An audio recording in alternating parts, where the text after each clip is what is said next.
it's just kind of weird how so many times things are so close to, you just a minor little change and your life's totally different. And I can't be happier with where I'm sitting right now.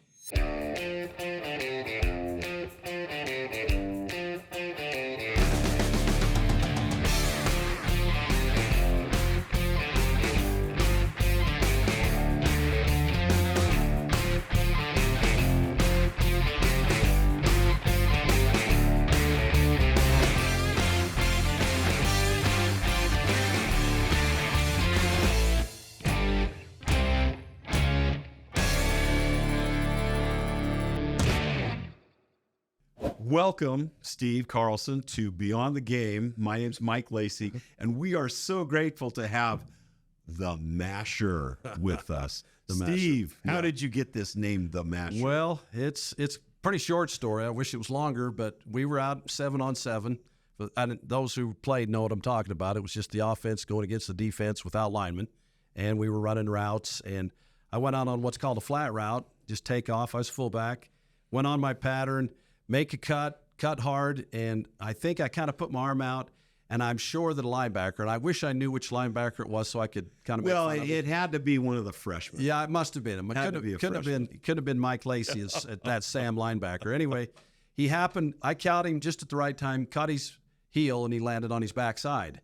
And I came back, and Doug Scoville said, "Holy cow, you mashed that guy. You were a masher."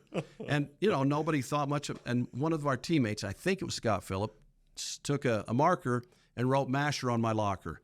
And after that, everybody just started calling me, and it was just the weirdest. And plus, some of them thought, because I'm from Idaho, they thought, I was a potato masher. Now, that's not just some of them. Yeah. I heard that someone was. Who was it? Well, Andy Reid said that. Yeah. Dang him. And I remember Nick Eyre used to call me, "Hey, potato masher." So I Now, how big is Nick Eyre? Oh, you know how big of a man he is. I know how he is, but I don't know. Was he 6'7", 6'5", 6'8"? I was going to say 6'8". Yeah. All right. Let's say 6'7". He was huge. Right tackle. And probably 300 plus. Yeah. He was a man before his time, because everybody's 300 now. So now they are, but here is a giant of a man. I think he ended up playing at Houston for quite a while. It seems the Oilers. Yep, he did. Yeah, that's what I remember that as well. Big, quiet. But he was a nice person, tough guy. But he was. But don't run into him. Yep, exactly.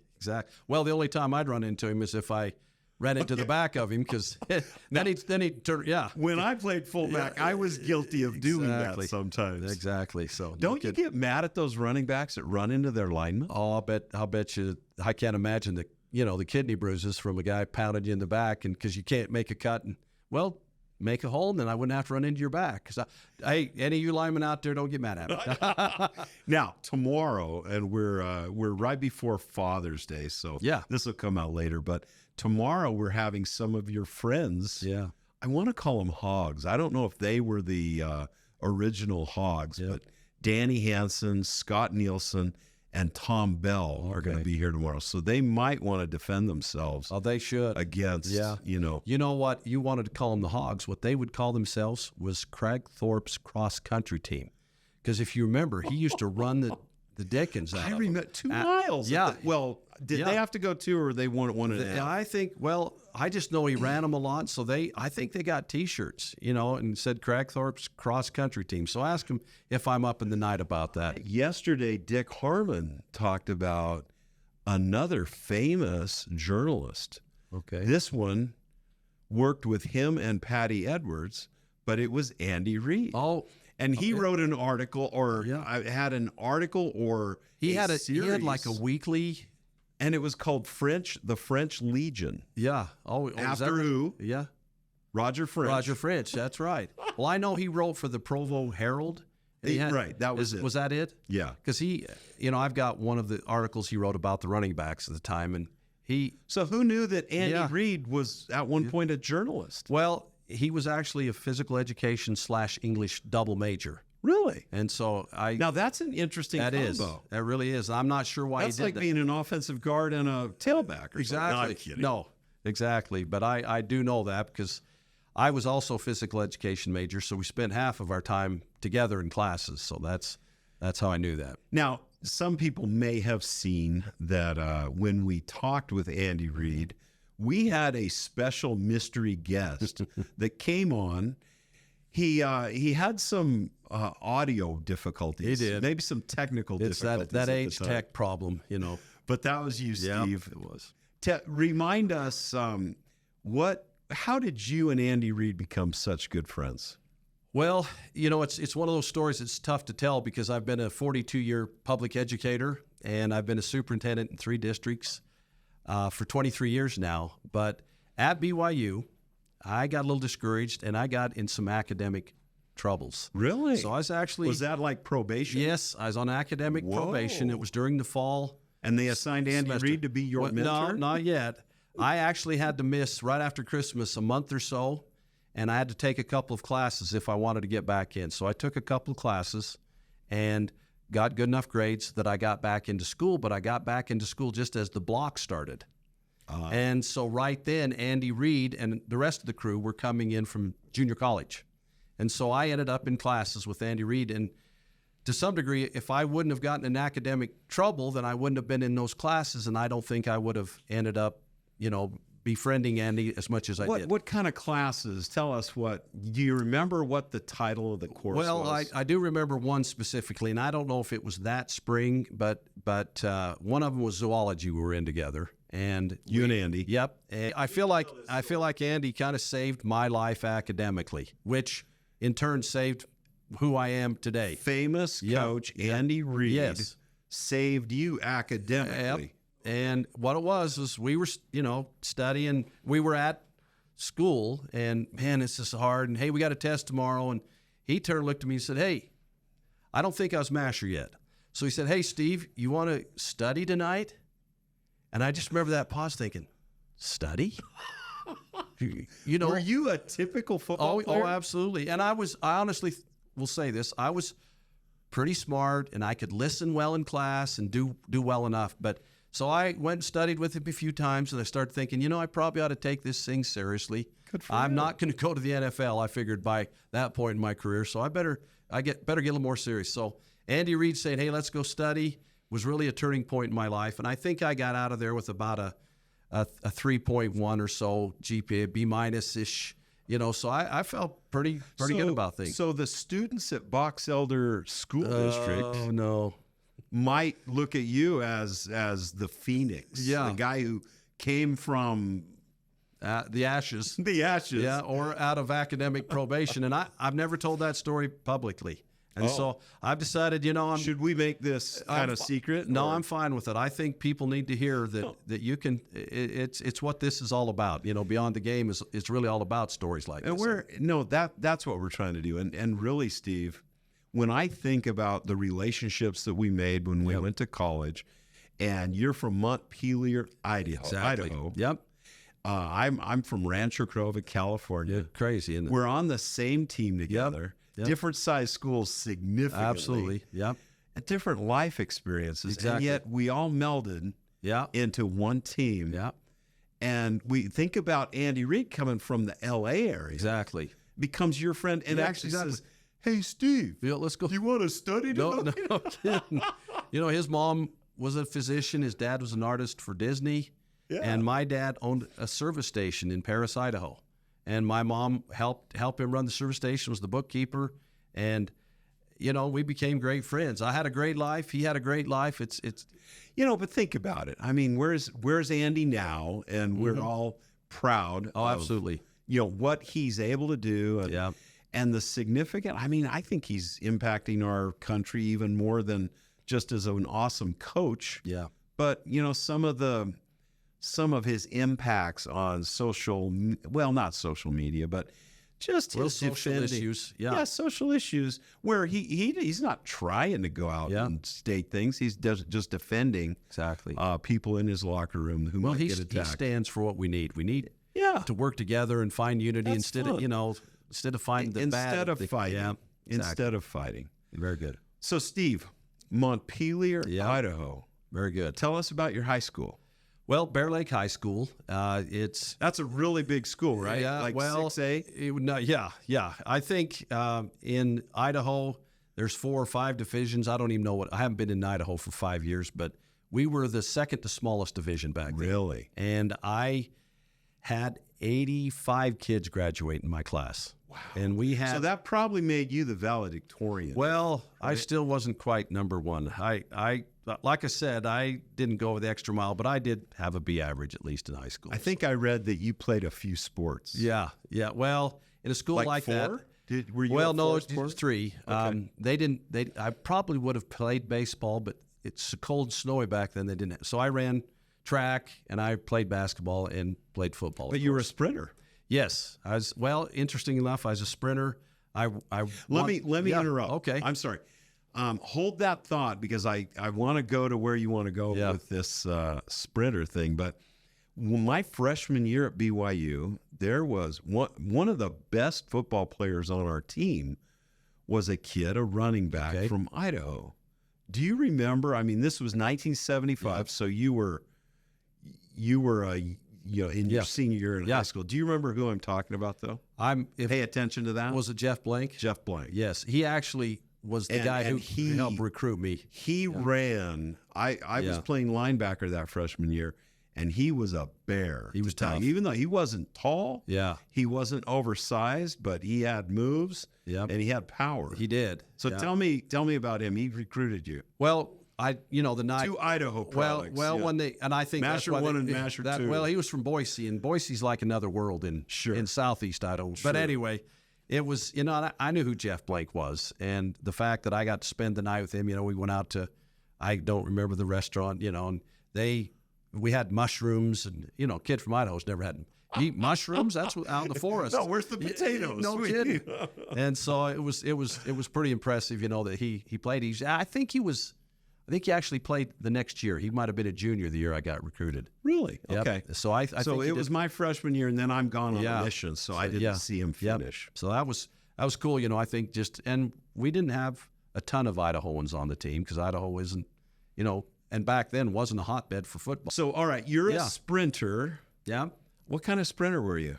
Well, I was a 100-yard dash, 200 in the 4x100, and this is going to make you laugh a little bit, but I was also a high jumper. Good for you. I think I high jumped 6'1" was my best, and I was an old Western roller. No way. Some of them were. I have a daughter and a son who were high jumpers, so for a long time it was just as the Western roll was turning into flop. The Fosbury flop. I'd Western rolled for so long, and it's funny because I probably got whatever it took to go to Did you run the single wing in football? No, we ran the I formation. Okay. Thank the Lord. And I got to football 40 times a game, but that's probably why my neck hurts, my hips hurt. Anyway, so anyway, you were a roller, but you were a sprinter. Yeah. What was your best time in the 100 yards? I think that in that my very last run, and I got third at state. It was at the Boise. It was back clear. Boise was blue even back then. I think I got a 10-3. That's good. In the 100-yard dash. That's super good. Yeah, I was really happy. Do you remember your 40 time at BYU? 40 time was 4.6, I think. That's good. I got a 4.6 flat finally after. The fullbacks at BYU could run. Yeah. Well, and the masher, despite his strong, powerful head against linebackers, could also run with speed. Thank you. I was thinking of your Coach Edwards story. Oh, well, what it was because I was actually Coach Edwards came to our athletic banquet my junior year. Okay. And he was the old classmate and roommate of Coach Edwards, was one of my teammates' dads. His name was Keith Rich from Montpelier, Idaho. I was fortunate, like I said, I was only 85 kids, but I was 6 feet tall. I was 195 pounds, fast, strong, and just loved the game. And I was the MVP football player. I was the MVP basketball player. I could rebound like crazy and run the floor. And the MVP high jumper. And, well, not the high, but I was picked as the number 1 track guy. So anyway, after that athletic banquet, I got introduced to Coach Edwards, and I think it was a week or two later I got my first letter from BYU. Really? And I kind of think maybe if that hadn't happened, I don't know if a small-town Idaho kid gets recruited. And that just started, and Coach Dave Craigthorpe was the guy that was over my area. So he started coming and visiting and won my folks over, and it really came down to either Idaho State or BYU. And at the time, I was such a naive kid. I didn't know D1 and D2. I didn't know there's any, except for difference. when I went to visit BYU after I'd spent a lot of time at different events at Idaho State in Pocatello. I knew that there was a big difference, quality of programs, weight rooms, just everything else. And that's why ultimately I think I chose to go to BYU, just because it was so awesome. And that experience, think about it. You're a high schooler. You were at a different high school than I, but Sure. it's still the same experience. Yeah. I remember the feeling of these schools want me. Yeah. How did you feel? What was your response when you got that first letter? Yeah. And here's the irony of the whole thing. Weber State and Utah State, a guy named Chris Pella was the head coach then. He ended up at BYU later. I remember that. And he actually, my head coach, John W. Hyde, was an old Aggie, and he'd played at Utah State, so he kind of knew Chris Pella. Well, Chris Pella told my coach, he says, well, he's just a Mormon kid. He's going to go to BYU, so I don't think we're going to put any effort into him. Really? And I wanted to go to Utah State. Wow. I wanted to become an Aggie. I know a lot of Mormon kids who go to Utah State. Yeah. I don't know if anybody wants to. Yeah, though. I know. But that's the funny thing. If I'd had the choice, I would have went to Utah State. Isn't that and interesting? I wouldn't be sitting here right now. And Andy Reid wouldn't have brought you into, and you would have flunked out. Oh, absolutely. There's a chance of it. No, I'm seriously, there is a chance. But anyway, it's just kind of weird how so many times things are so close to, you're just a minor little change and your life's totally different. And I can't be happier with where I'm sitting right now. All right, I'm grateful too, but it wasn't all easy, was it? Oh, there was a ton of discouragement. And tell us a little bit. Well, maybe one of your most discouraging things, and what you did to overcome it. Well, and that's what brought me probably sitting here today, is because I don't know for sure how I saw your first podcast, but somehow, how it ends up on Facebook, and something happened, and I sat down and listened to the podcast, and it got me thinking about a project I've been working on. And my junior year, I was on the depth chart. After 2 days, it comes up, and there I am, fourth string. And everybody in front of me, first, second, third string, were either my age or younger. And one of those people just happened to be number 45, big boy Mike Lacey.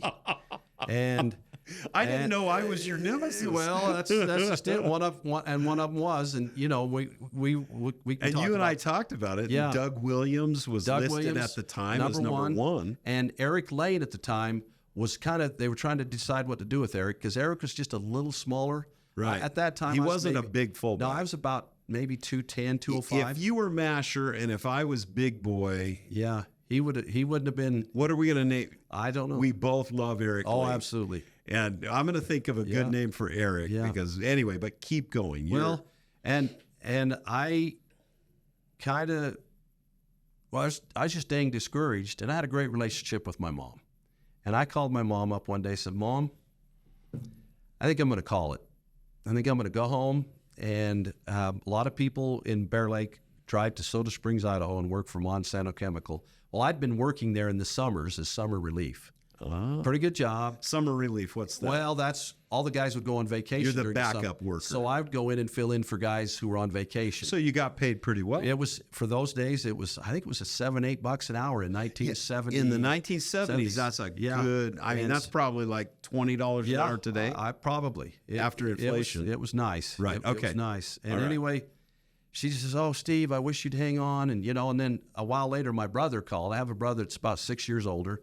He was a really good football player. He'd gone to Rick's, but he'd never played football at Rick's. Really? He was a really good football player, didn't think he was good enough. And he said, Steve, my biggest regret was not going and walking on Rick's. He says, I really think you should hang on. So I decided to go ahead and hang on. Well, thank the Lord, Garth V. Hall, and I call it the running back coach at the time. And both you and I worked with Coach Hall, and I love him. Good human being, and good to everybody. Yeah.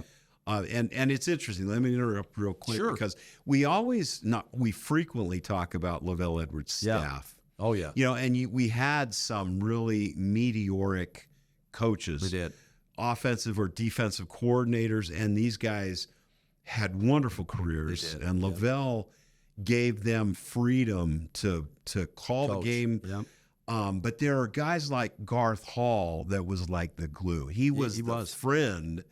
And while other people might be bickering and arguing, maybe an offensive coordinator against a defensive coordinator, you know what I'm talking about. Absolutely. The Garth Halls of the world were the ones that kept the staff together, as of course Lavelle did too. Yeah. So anyway, Garth V. Hall. Well, and I don't know how much influence he had, but somehow, even being fourth string, I ended up on almost all the special teams that year. Yeah, you didn't work with Gary Zahner, did you? The famous Gary Zahner, the Zahn. And he was awesome. And do you have any shirts from him still? I don't think I do. I found one. Oh, did you? I did. That is it's all ragged. But, but anyway, Gary Zahner was your special team. You ended up on all the teams. Everything probably except punt return, because they'd keep mostly defensive guys on there. But I punt team, kickoff, kick return, whatever, PAT, and from that game, and you know the game, and I know you've talked about it, but that was the year that we were going to play Texas A&M in Houston, because the Texas A&M Stadium was being rebuilt. And that year, they ran us to death and guys like me who'd never been around the ocean much, you grew around there and didn't understand humidity. I'd never been outside of Idaho and Utah much. But I'm from Sacramento, and Sacramento is near pleasant. But it's not that humid. Yeah, it's hot. Yeah. In August, when we were getting ready for football, it was hot. More like a searing, heat-baking hot. When we went down to Houston, you stepped off the airplane. That humidity hit us like a wall of and it was like steaming fog. Trying to suck in a breath. Yeah, so they ran us to death. They did, preparing for that season, for that opening game. And so we went into the game. Doug Williams started. I think you were second string, and I was playing a lot of downs. Yeah, Eric Lane was playing. Both a little running tailback. Eric was playing the tailback. Let me interrupt real quick. Absolutely. Because near the end of the game, I'm playing fullback, almost full time. And Mark Wilson, it was on that last thing after Tim Howerson blocked the punt. Yes. We're on the 20-yard line going in. And they called a play. It was, I forget if it was brown or blue or what our formation was. Blue right, brown right, whatever. But Eric had been, like you said, playing both fullback and tailback or halfback. And they called a play where the tailback goes out and does a little out, 5-yard out. And Mark called that play, and Eric was actually in at tailback. I was in at fullback. Eric said to me, I don't know that play. What do I do? And so he said, you run. Yeah. He told me to run the halfback spot. So I did. And I caught a pass for the first down. Yeah, wow. And that's great. And he was supposed to cut across as fullback and block for the quarterback. So anyway, it was interesting. Even back then, Eric was brand new to our program. Yeah. And he ended up being the starting fullback that year. He did. So I interrupted you, but I just remember that play in that game. Well, it probably would have been a blue right, blunt 35 pass or something. Did he fake it? Something like that. Yeah. That's one of the things they'd run out of blue or brown. I coached high school and I actually used those form. Red. We need red, blue, brown. Yes. That kind of stuff. So. And did you use the same? Remember how wonderful Mark Wilson told me. Yeah. Mark said, Mike, we were so advanced at BYU. Yeah. The audible system when I went to the Raiders was ridiculous. It was stupid. Yeah. He said, and he tried to implement, what we did at BYU because it was so easy. Yeah. Well, I was lucky enough. One of the plays, and I don't know if you remember it, there was we would run a 28 sweep. Yes. And the fullback would chop the Sam linebacker, but they also had a 28 sweep pass. And that's when you'd run at the linebacker, fake it out, and then go up. Is this against A&M? No, this was actually later on when I was against Utah. Okay. Ooh, good. And luckily I was in the game. And Eric Lane still cusses me. And I just want to say Eric Lane was just about as good a human being as I've ever known in my life. Love him. And he ended up playing for the Seattle Seahawks for a while. I think he was a special teams guy, 7, 8, 9 years. So yeah. So what happened? So we go up, red right, 28 sweep. So Mark goes up there, calls the hot, and he goes, hey, 28. And I think it was either a number or color that made it hot. And as I'd walked up, I'd actually looked at the linebacker, and he looked at me. And I, because, I thought, I'm going to go chop that guy, and back then we could chop. I'm not sure what the rules are. Yeah, Left but shoulder we could pad, back then. His outside knee, chop him down, and guard pull, the halfback, runs forever. Anyway, I looked at him, he looked at me, and then all of a sudden, Wilson called an audible. And I think he saw that it was man-to-man, so he called the audible, and he calls the play, and sure enough, I run at that linebacker. He thinks I'm going to block him. You didn't hear the audible? No, I heard it. I ran right at him like I was going to block him, ran my pattern, turned up. Nothing but space in front of me. Nobody. I turn and look, and here comes. Did Mark see you? Yep. Here comes the ball, end over end. He got hit just as he threw it. So I had to sit there, and it was probably it was my longest completion, probably a 28, 30-yard completion. But I had enough time to look over at the middle of the field, and a safety was flying the whole time. So just as I caught the ball, took a couple steps, the safety caught me. But Eric Lane was so mad because I honestly think in the 2 years I played, that was the only time that play was ever called. No and we way. both loved it. Yes. Because we're used to running, little, mostly flat patterns, but we had an out and up, and boy, I was just running. Anyway, that's it.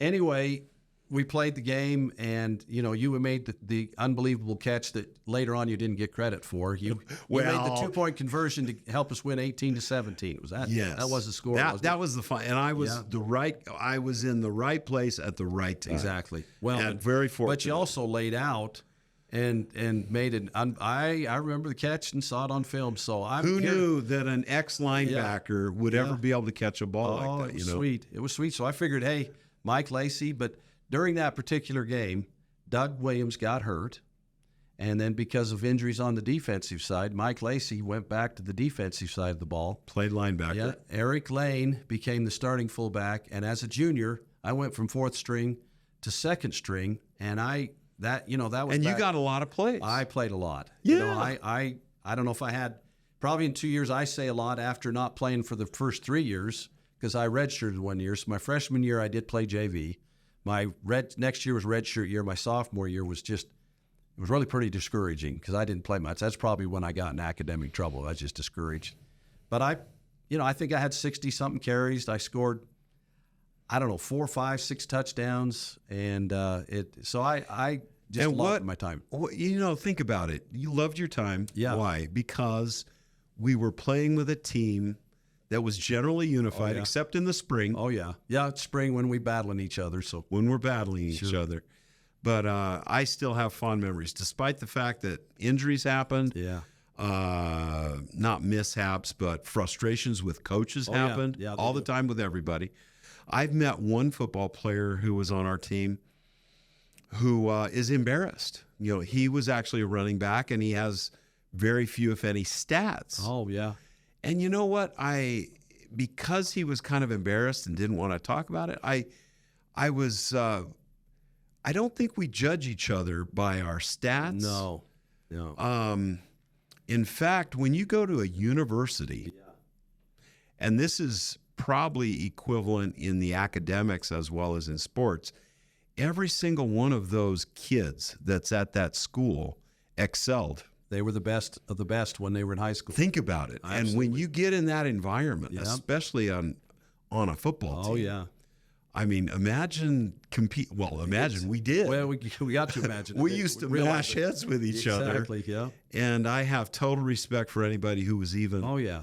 Well, when I look at it, is the discouragement helped me to understand later in life when things are tough. Because, I've, like everybody else, I've had some tough things happen in my personal life. Well, you just get up, you go at it, you work harder, and or you lay down and you be the victim, and things don't work out for you. So, is there a better sport than football to teach literally getting back up? It's hard to say there is. I would have to say football. Of course we're football guys, but I would say that football is the one because you get knocked down. And you were talking about that level of competition and being the best. They've asked me, what was college football like? I said, well, imagine being in a high school game on Friday night and getting that one hit just made the pop and everybody oohs and ahs. That's every hit in practice. There's those hitters out there, and you're always ready to just get rocked, and hopefully sometimes you get to do the rocking. And so that to me, I said, it's a physical game. compared to high school. And high school is pretty physical. And likewise, I don't put down high school. Yeah. It's just now you have the best hitter on the field in every high school game, and they're all together. Yep.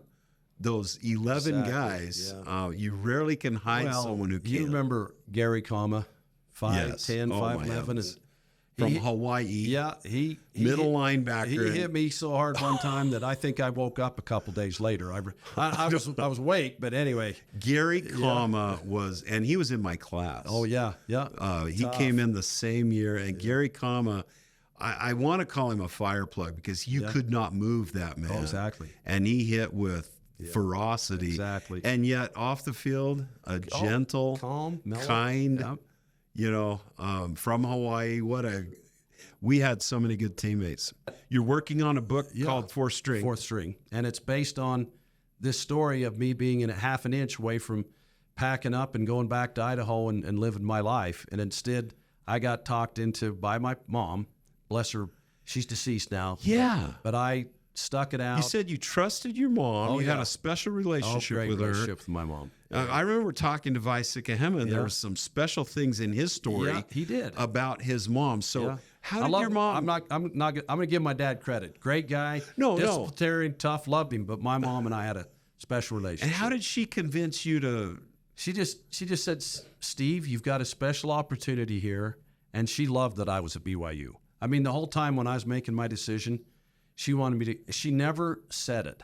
She wanted me to go to BYU so bad that I know her teeth hurt, and she said, "It's up to you." Her teeth hurt. What do you mean? Well, I don't know. You know the old saying, whatever. Yeah, that's probably an Idaho saying. So, I've written the story just about the fourth string part of it, but I want to, go in and there was a point where I had a little bit of depression during that 2 years where I actually got to play, and it was based on something happened in football, and I didn't realize that I actually suffered depression until 50 years later as being an educator when we started talking about kids and depression and the symptoms, and all of a sudden I go, that's what happened to me my senior year when there was something really discouraging happening during the season that knocked me a little bit, and I luckily recovered and still had a pretty good senior year.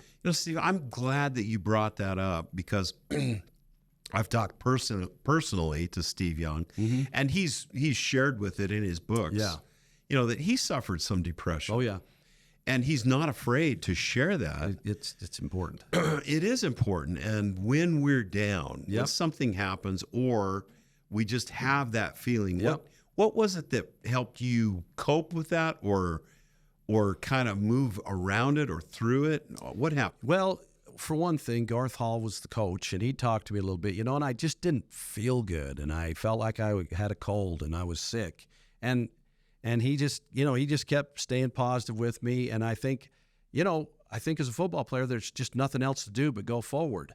And I really, at the time, I didn't realize it was depression until, like I said, 50, probably not quite 50, but at least 40 years later, and I don't know if we talk a lot about ACEs and kid, it's called acquired childhood experiences. If you have so many ACEs, you have parents that were abusive, alcoholic, any of those type of things, you get those ACEs, and it leads to depression. I didn't have any ACEs, but there was just a deal that happened when I was at BYU on the football field that really discouraged the heck out of me, and it was just a tough thing that I didn't deal with very well, And let me share. I don't want to focus just on you or just on Steve Young because really, probably most, if not all of us at times, especially at times during our lives, have to go through that or suffer that. And so we're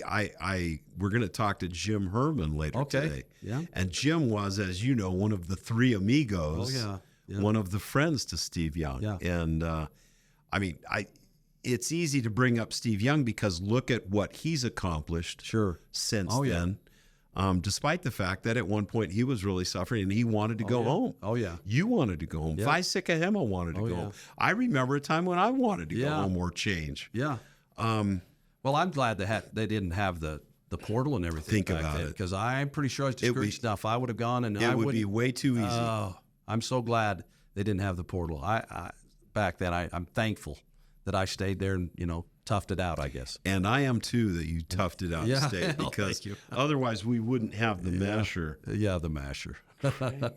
Yeah. Steve, this is so enjoyable. Thank you. Thank you for having me. What are some of your, as we finish, do you have any final thoughts or a story or something you'd like to share with us? I think you've mentioned it several times, but just that the feeling of unity that a football team provides for you. But I think BYU's unique in the fact that there's such a conglomeration of different folks. Diversity. We'd always have 2 buses when we'd travel. And we'd travel from Provo to Salt Lake Airport, and then from whatever we landed. And it was pretty unique because one bus would have most of the return missionaries, a lot of the married guys. The other bus would have the single guys, and that was by selection, right? I mean, they didn't. No, and I just remember sometimes I had great friends on both buses, and sometimes I go, and the only thing that was tough was back then, some of the guys would have their boom box, and I remember that constant boom box. You remember that was the time. And so that was when that was what was the music that we listened to, or that they listened to, the Bee Gees and stuff? Yeah. It was crazy. And if you remember, Paul James and Coach Edwards, if you rode on his bus, they'd sit up there and talk trivia the whole time, and it was just bizarre how much trivia they'd talk, and some of the relationships. But I love where you were going. Yeah. Both buses, and you had friends on both buses, and they were, and I'll tell you this, Mike, and I hope this isn't a bad thing to say, but when I first got there, small Idaho, I thought, is this BYU or is this college, University of California at Provo? I kind of worried about that at times. I struggled a little bit because you guys were all so dang confident, and I didn't realize how shy I was, so I kind of had this thing about Californians for a little while until I got to know y'all better. You know what I mean? So. There were the Glen Titansers that were from the beach, and then us inland dudes. We were guys, but I got accepted as an Idaho guy, and there was only 2 or 3 Idaho guys I think on the team at the time, but we came together, and we battled. I always felt like we battled. And they beat the dickens out of us in practice. I remember Eric Lane and I sitting in the hot tub right before practice, and we go take the ice baths and the cold showers after. And I always felt like running backs had it doubly bad because half of us would be over 7-on-7. The other half would be over on the line drills, and they'd split us in half. And you'd have to mash on one side and then go run your tail off on the other. Exactly. So running backs have it the toughest of anybody. Can we? Well, let's see. Yeah, we did. I'm because I consider myself a running back too. But I just think that was, I just learned the importance of being collaborative, being in a team, and having one direction, and the calm leadership of Coach Edwards, because it was calm leadership. He never ranted and raved at us. He never, there was a few times where, he grabbed my face mask once and said, "Steve." And I'd hurt my arm the play before, and he saw me run in kind of half speed. "You got to get in there and get after it." That's about as intense. But the calm leadership was a great example of how you should lead. And, like you'd said earlier, let your guys do their jobs. And they did that. But does that apply now to your box elder administrative? How does that affect you? Well, we're all about collaboration, and I'm, some people might even call me a laissez-faire. But I find the people that I have assistant superintendents right now that are such good people, and we work together. We very collaborative, talk about everything, and it's just really important to do that. And I think I raised my kids that way. And luckily I've got, today actually I'm going to go play with my oldest son at a place called Slackwater in Draper. We're going to play the guitar and sing together. And for 2 hours. And what music? Tell us the genre. I guess you'd have to call it Americana, but some Tom Petty, Good. That kind of stuff. Mary Jane's Last Dance. What Tom Petty? What's that song? Free Falling? Yeah, he does Free Falling. What a good song. Yeah. Well, I'll tell you this: we're doing that together, but I'm also in a band called the Superintendents of Rock Plus. And all right, what kind of rock? Okay, well, it's still more that Tom Petty, but we do things like, we do a little Beatles, Twist and Shout. We do all the way What I Like About You. We actually throw in a couple of country. Now, how did an Idaho kid? Your mom must have been worried about you. I actually decided when I because my mom was worried about me when I liked the Beatles. I decided at 32 that I was going to learn how to play the guitar. Wow! So I learned how to play the guitar. My oldest son plays better than I do, and I called it the Superintendents. Does he sing better than you though? No, I'm the better singer, honestly. Whoa! But it's called the Superintendents of Rock. There are 4 superintendents from the state of Utah. And Anthony Godfrey, the Superintendents of Rock. You heard it here first. Plus, the plus is we have some extra. But Anthony Godfrey from Jordan School District, superintendent. Cody Hughes from Juab School District down in Nephi, he's a superintendent. Greg Thornock's a superintendent out in Tinnick, out in the West Desert, right on the Nevada border. Big areas. Yeah. That's what a blessing. Yeah, it is absolutely fabulous. Thank you for being here with us. Yep. I look forward to many more visits, especially talking about our stories. I'm glad this podcast brought us together because we haven't talked probably since 1979, 80. Think about it. Yep. So thank you. Thank you, brother.